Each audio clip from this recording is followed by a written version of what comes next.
Zero-click means hacking without clicking on any links. Pegasus does not require any action by the user or a click on any suspicious links.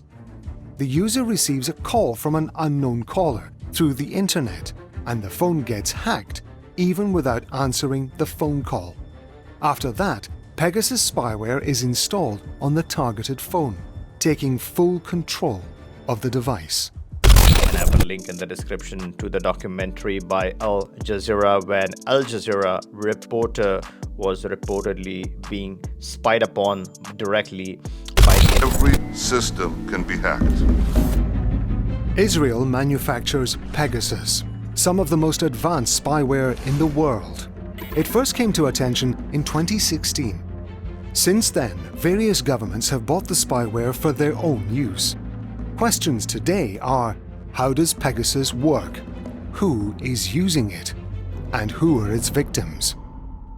I do get a lot of clients who are in general concerned and worried about their privacy and protection. The governments, what they normally do is that they put it under the disguise of national security matters, whatever that means to them. Of course, we're not questioning that. But sometimes then again, within the documentary, there have been reports of alleged violations. Matters have gone to courts, and typically when you're fighting against a government, there's less chances of you winning the case. So the best thing to do is, stay informed, take the right precautions, and be safe rather than being sorry in the end. And we're talking about high-profile targets here, which includes famous personalities, journalists, politicians, or ex-politicians are also major targets, where someone makes a call or places a call on your device. This is the zero-click method, where you're not clicking on any link, but still your device is compromised.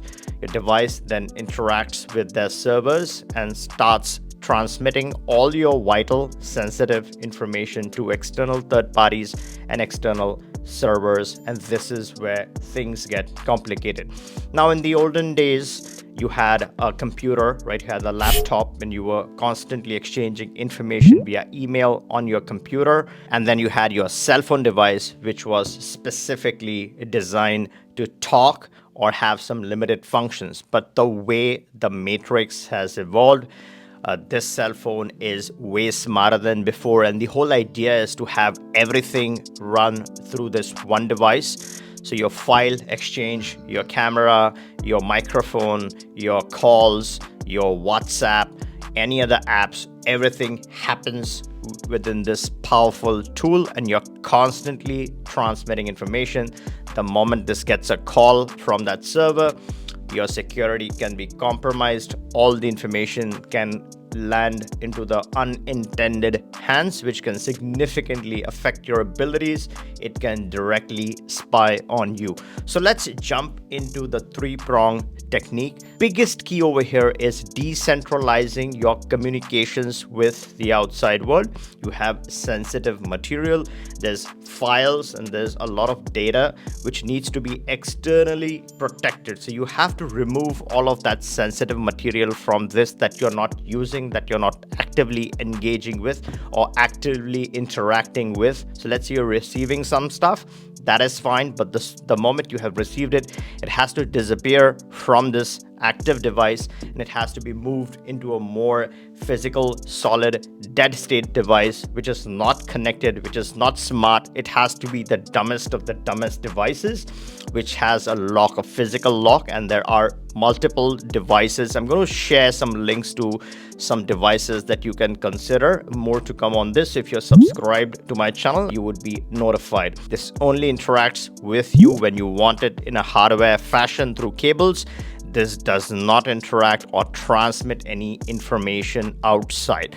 Now, when it comes to your cell phone, there are a lot of virtual numbers, right? So when you're talking about a physical SIM card, that's old school technology that can connect with the network, that can get you calls on your device, regular traditional calls, and that could trigger some of the issues. So this is where you got to configure virtual numbers. That's part of the strategy. And you got to split your communications into two pieces, right? Your textual communications have to be split, and then your voice communications have to be split. Again, has to be a dumb device which is only used for voice traditional calls outside. So you're keeping that channel separate. That is very private, very separate. That's not exposed to your data transfer. On the other side, you have this messaging device which has all your smart apps, which is sharing information, but then this does not have a camera, this does not have a microphone. This is again a mute device which is only used to exchange information, messaging, all of that kind of data.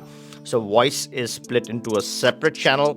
Your data sharing, file sharing is split into a separate channel. And there are a lot of other strategies where you have dual SIM strategies, you're splitting it that way. So depending upon the sophistication and depending upon your profile, you might need to diversify this further and further. And there's several techniques which can be deployed, and this all depends upon the level of security that you're trying to seek. So when you're decentralizing your communications across different devices, you're creating a chain which is almost impossible or extremely difficult, right? So even if they intercept one section of your chain, it is encrypted. They're only going to get limited access to data, but you have other data streams that are protected. So they're not ever going to put the full picture together. So if you have a strategy, you have a disguise strategy through one devices, but then you have your other foolproof strategies still executed with a combination of other devices. So this is how you can stay on top of the game. Now, the industry wants you to purchase VPNs and softwares to safeguard that one single device, but gone are those days because everything is designed to be vulnerable. It can put you in the same kind of issue. It's just a matter of time. It's a cat and mouse game to get to you. But the moment it is hardware based, it's in your pocket, it's in a cold state, you're securing information in the traditional sense, a lot more secure. It's hack proof. Now, of course, you have the risk of losing it, but that's how currency used to be in the olden days. You had possession of the currency, you traveled with it.